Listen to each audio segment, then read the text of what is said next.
Una noticia de última hora sacudió la redacción del New York Times, el periódico más influyente del planeta. Sobre el escritorio de caoba de Charles Milner, un informe estadístico, frío y en apariencia inofensivo, se erigía como un monolito de una nueva era. El informe, proveniente de diversas fuentes de análisis social, revelaba cifras que desafiaban toda lógica económica, toda predicción geopolítica.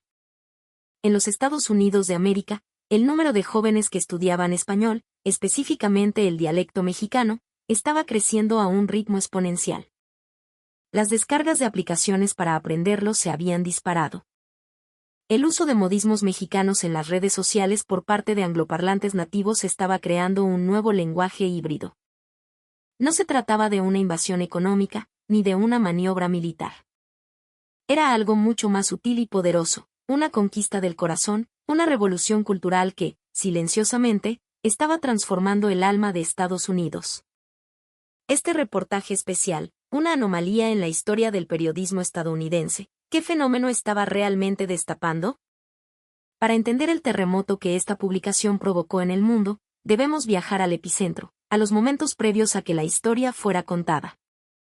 Charles Milner era una leyenda en el New York Times. Un editor senior, con más de 30 años esculpiendo la narrativa económica del mundo.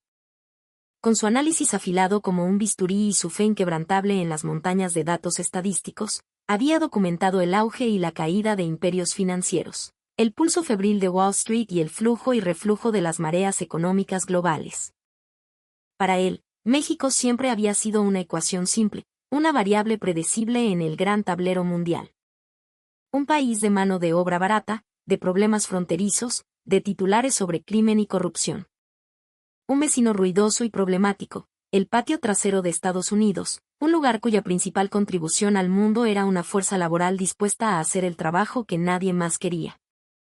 En la época del milagro mexicano de las maquiladoras, cuando los productos ensamblados en la frontera inundaban los hogares estadounidenses, México era, para Charles y para la inmensa mayoría de Occidente, un sinónimo de eficiencia forzada y pragmatismo rudo.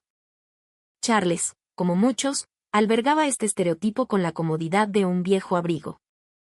Creía firmemente que, aunque México era un país de gente trabajadora y resiliente, carecía de la originalidad, del soft power necesario para influir en la cultura global.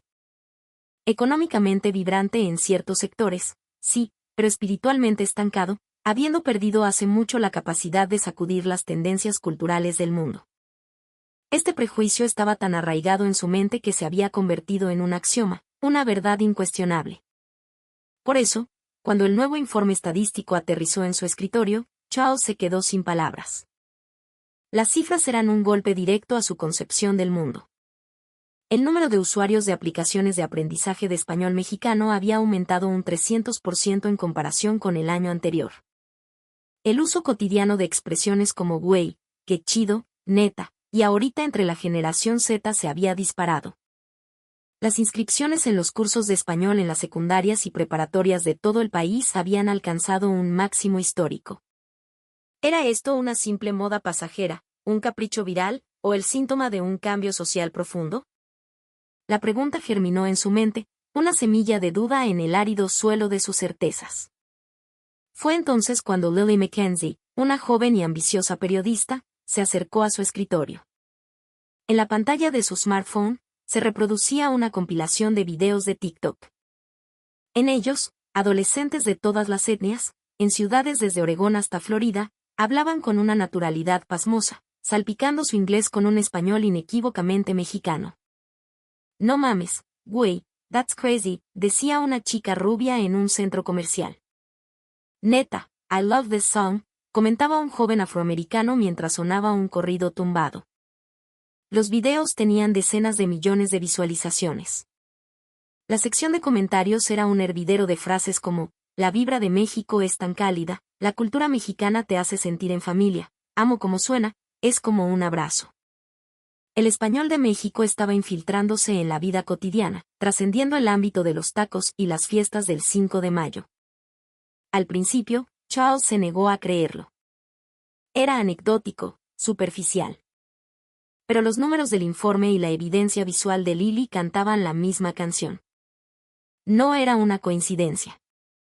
Era la manifestación de un cambio en el sentimiento colectivo, el brote de un nuevo valor que no podía medirse con los indicadores del PIB.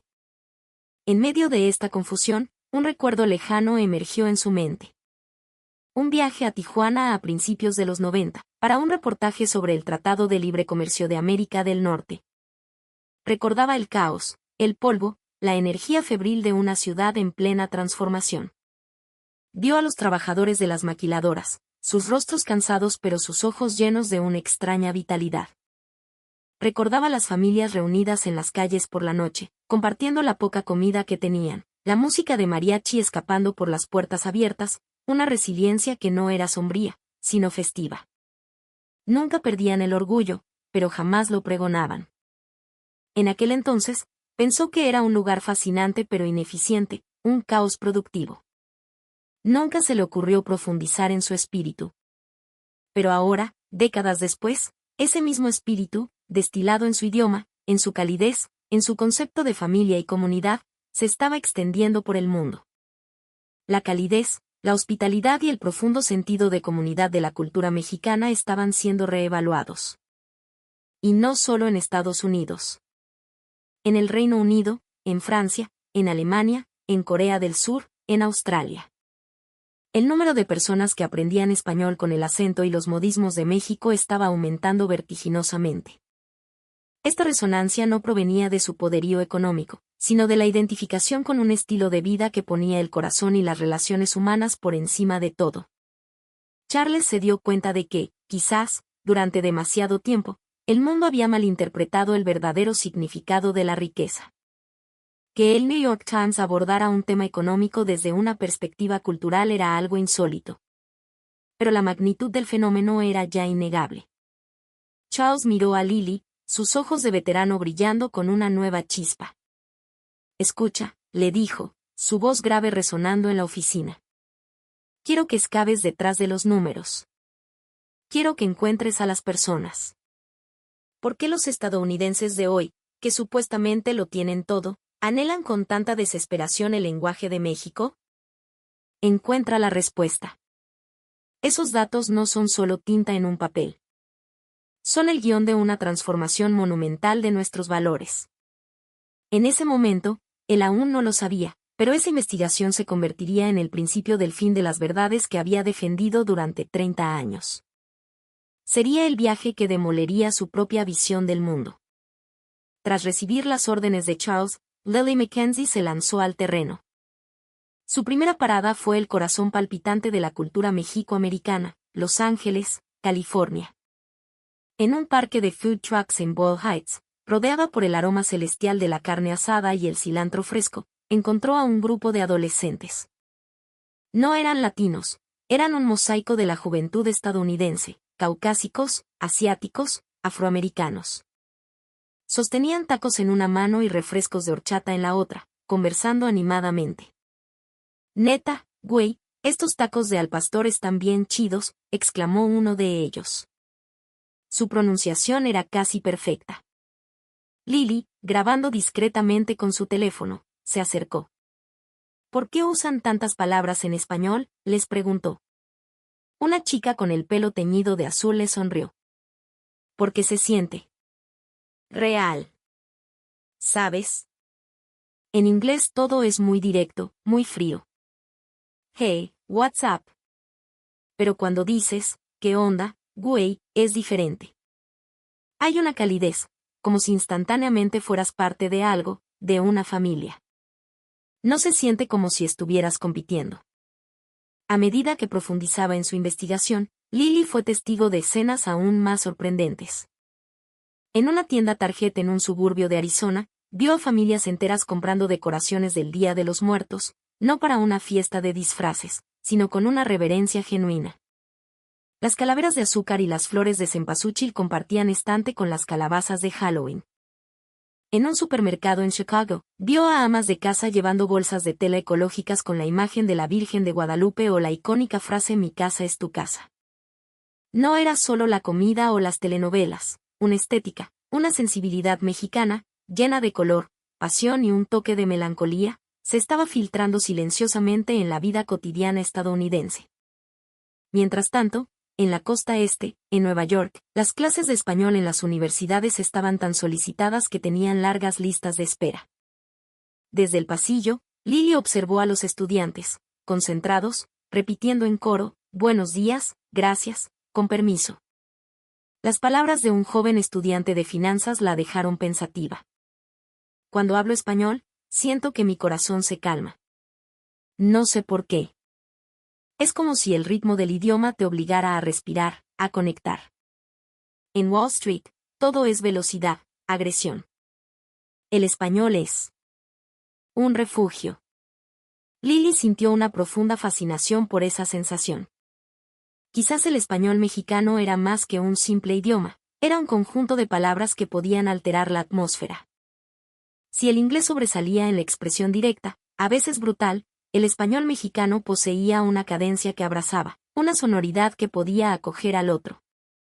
¿Y si era precisamente esa diferencia la que estaba sanando las almas de los jóvenes que vivían bajo el yugo de la estresante sociedad moderna?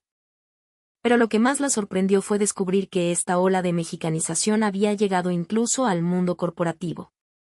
Durante su investigación, visitó Olympia Corp, una startup tecnológica en el corazón de Silicon Valley, un lugar conocido por su cultura de trabajo extenuante y el burnout endémico. En las paredes de la moderna oficina, en lugar de frases motivacionales corporativas, había murales vibrantes con palabras en español: familia, corazón, juntos, ánimo. El CEO, Robert Miller, un hombre de unos 50 años que parecía haber envejecido 10 en los últimos 5, le contó su historia. Estaba al borde del colapso. Su empresa crecía pero su personal estaba quemado y la tasa de rotación era alarmante.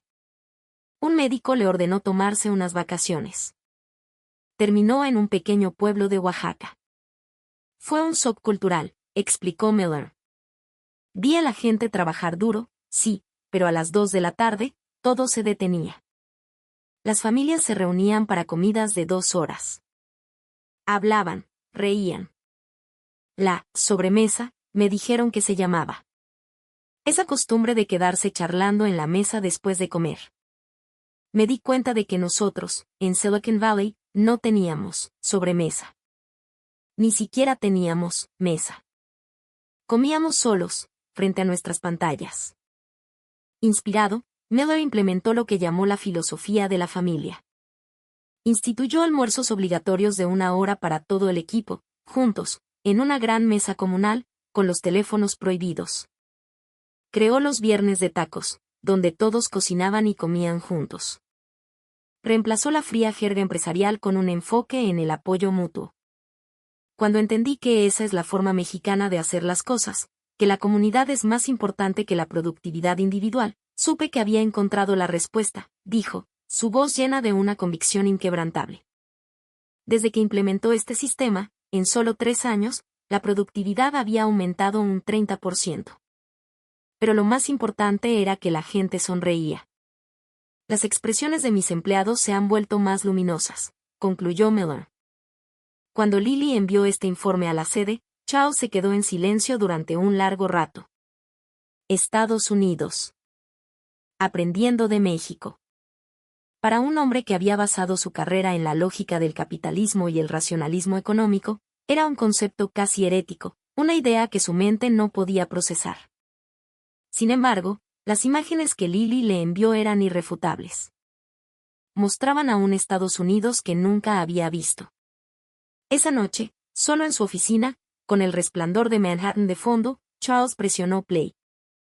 En la pantalla aparecieron camioneros con calcomanías de la bandera mexicana y la frase «Si se puede» en sus vehículos. Obreros de una fábrica que, antes de empezar su turno, se daban un abrazo y se decían «Ánimo, compa». Estudiantes en una cafetería gritando «Salud» mientras chocaban sus tazas. Acompañado por la suave melodía de una guitarra, Charles observó el video, conteniendo la respiración. ¿Cómo era posible que México, con su precaria posición geopolítica y sus interminables luchas internas, pudiera tocar el corazón del mundo de esta manera? Esa pregunta pronto se transformó en una certeza. Esto no era una simple importación cultural. Era una señal de que los propios estadounidenses estaban cambiando desde adentro. Estaban haciendo una era que valoraba más lo espiritual que lo material, más la tranquilidad que la eficiencia. Y sin que nadie se diera cuenta, México se había convertido en el faro de esa nueva era. A la mañana siguiente, en la reunión editorial, la voz de Charles resonó con una autoridad renovada. Esto no es solo una noticia, declaró. El eje del mundo está girando silenciosamente, y debemos ser testigos presenciales de este cambio. En sus ojos, resurgió el paisaje de aquella Tijuana que había visitado 30 años atrás. En medio del bullicio y el caos, había un orgullo palpable, una calidez humana que ahora, por fin, entendía. Y era esa calidez la que estaba sacudiendo al mundo. La investigación de Lily la llevó por todo el vasto territorio estadounidense. Su siguiente parada fue Dallas, Texas. En un gigantesco centro logístico en las afueras de la ciudad, conoció a David Johnson, un camionero de larga distancia. Un hombre corpulento, de manos callosas y una mirada perdida en el horizonte. Desde que su hijo de 21 años murió en un accidente de coche, David había sellado su corazón.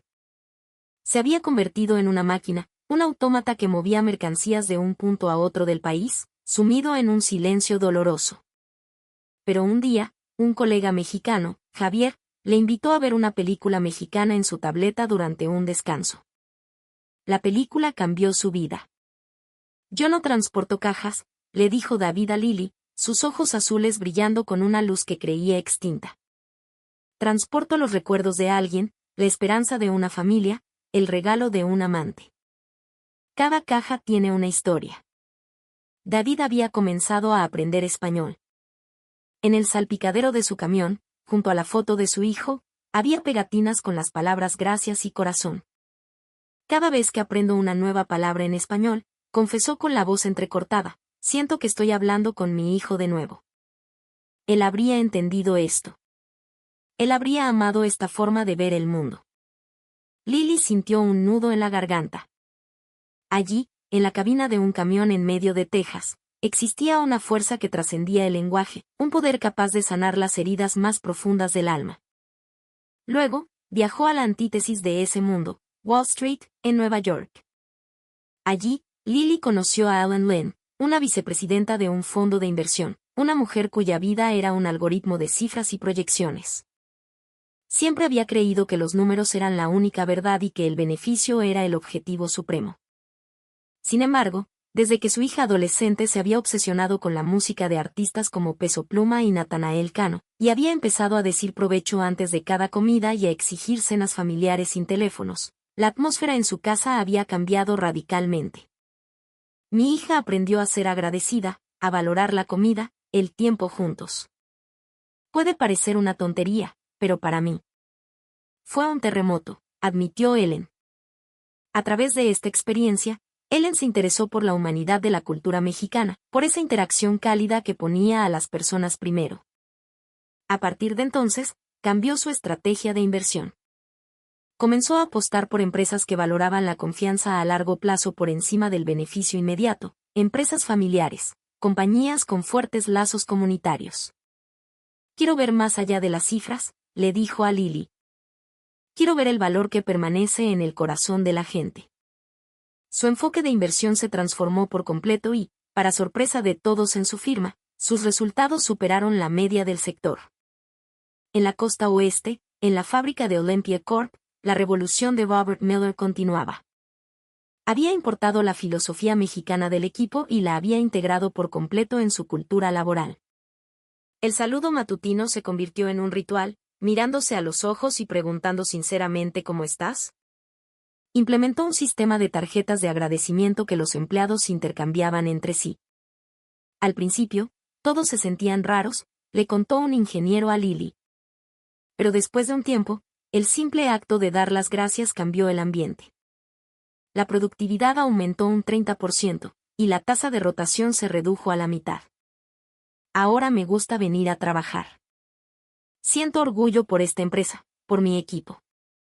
La filosofía de trabajo mexicana, nacida de la necesidad y la comunidad, había encendido una llama de esperanza en un rincón olvidado del sueño americano. Pronto, Lily descubrió que el fenómeno no se limitaba a Estados Unidos. En Londres, las mezcalerías de autor eran los locales de moda. En París, los jóvenes habían empezado a saludarse con un amistoso ¿qué onda? En una fábrica en Alemania, la mejora continua al estilo mexicano, centrada en el bienestar del equipo, se había convertido en un manual de gestión. Y en Australia, el número de personas que aprendían español por interés cultural superaba con creces a quienes lo hacían por motivos económicos. La profesora Leah Clark, una lingüista de renombre, se lo explicó así: la gente aprende chino mandarín por pragmatismo. Pero están aprendiendo el español de México por una sensación de comodidad y pertenencia.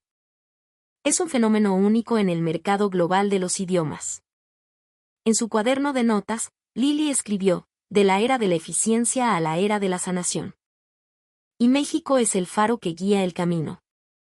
Regresó a Nueva York para presentarle su informe a Charles. Desplegó sobre la mesa de reuniones una pila de documentos. Los datos eran asombrosos. El 86% de los nuevos estudiantes de español eran menores de 30 años. Los videos de TikTok relacionados con México, su cultura y su idioma acumulaban miles de millones de visualizaciones. Las ventas online de productos de artesanía y diseño mexicanos se habían duplicado en el último año. Esto ya no podía explicarse como una simple moda por los tacos o la música.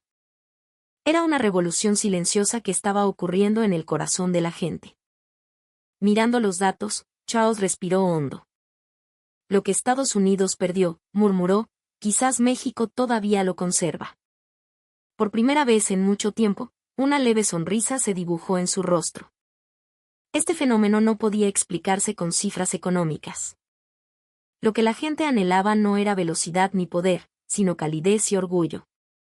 Charles comprendió que, si bien la era en que México sacudía al mundo con su petróleo o su industria manufacturera podía haber cambiado, ahora, en el siglo XXI, México estaba sacudiendo al mundo con su corazón.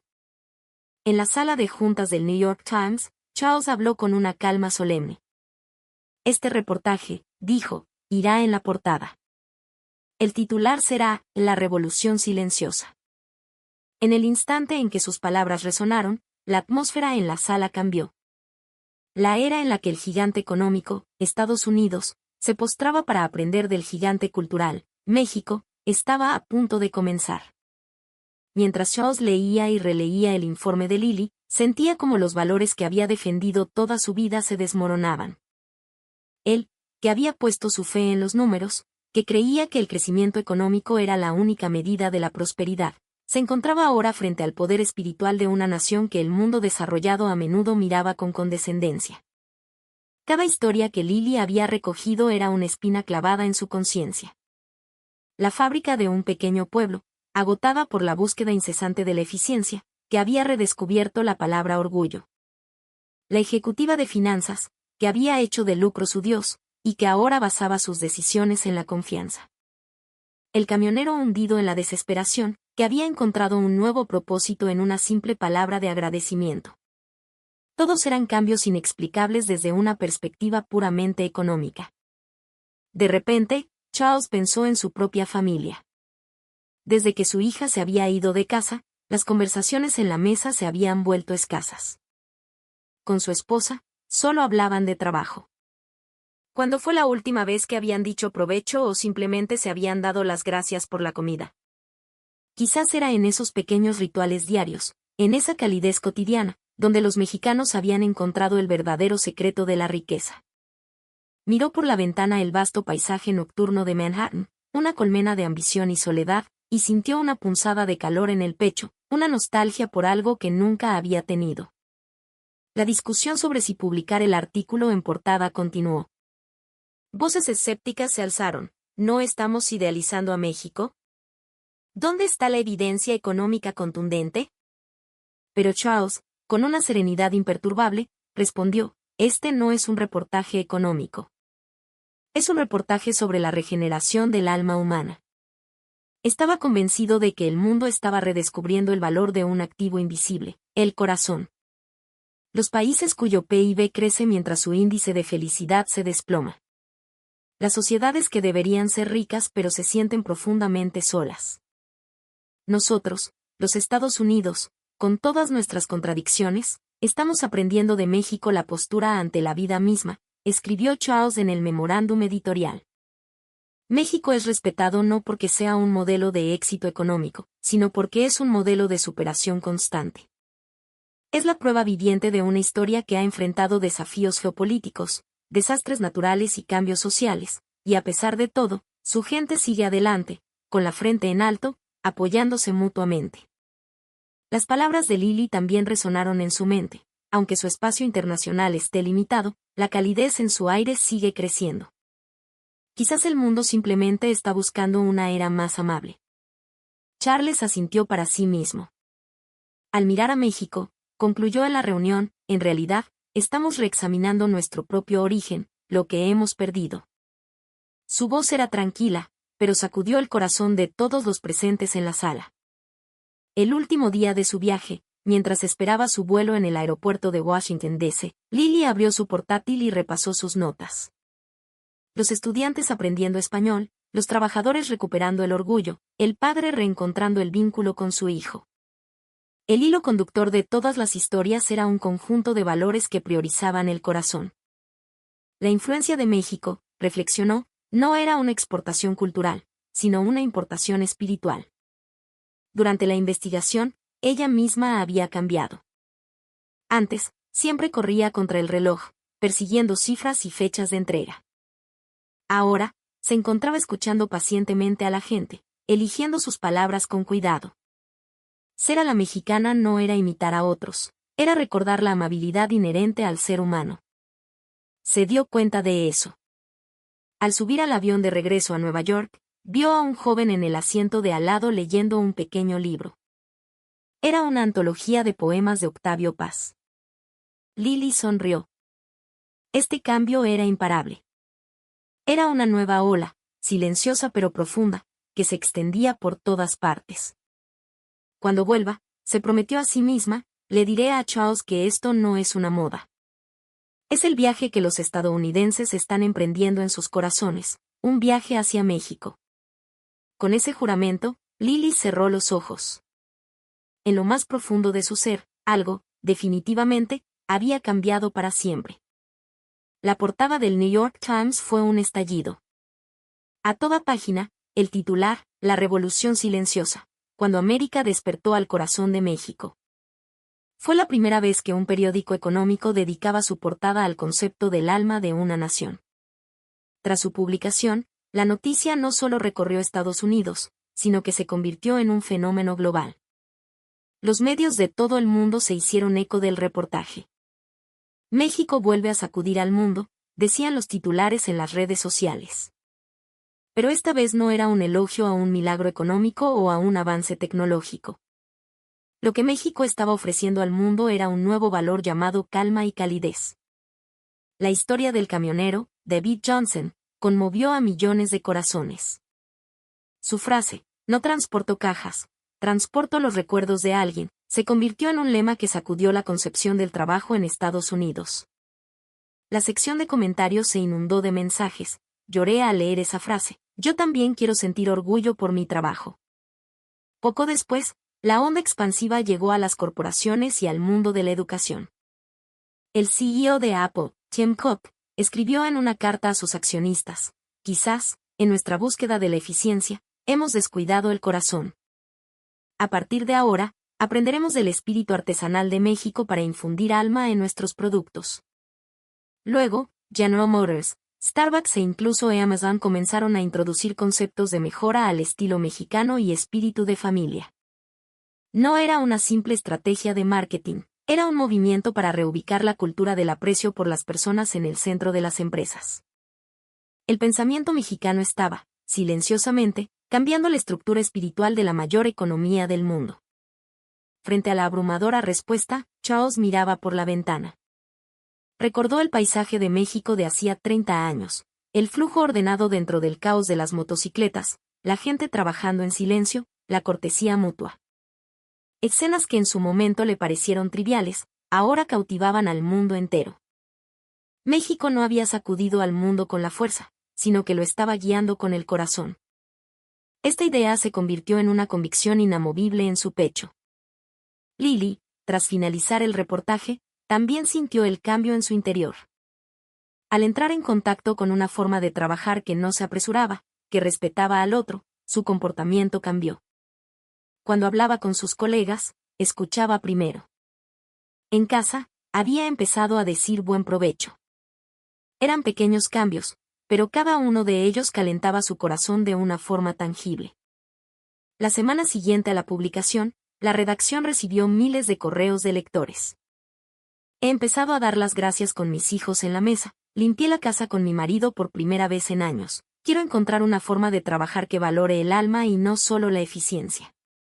El contenido de estas cartas no era una respuesta a un reportaje económico, sino el agradecimiento de personas que habían tenido una epifanía sobre sus propias vidas.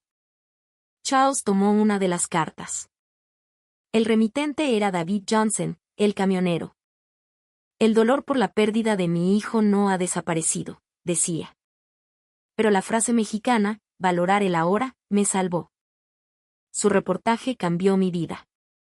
Mientras leía la carta, los ojos de Charles se llenaron de lágrimas.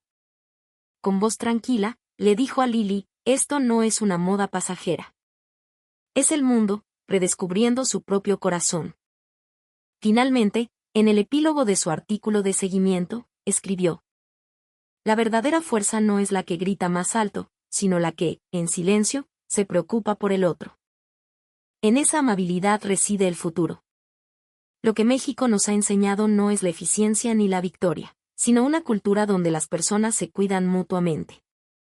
Es la fuerza más antigua y, a la vez, la más nueva. Y el mundo está intentando, desesperadamente, regresar a ese origen. ¿Y tú, qué piensas? Si esta historia ha tocado tu corazón, déjanos tu opinión en los comentarios. Y no olvides suscribirte a nuestro canal para seguir siendo testigo, junto a nosotros,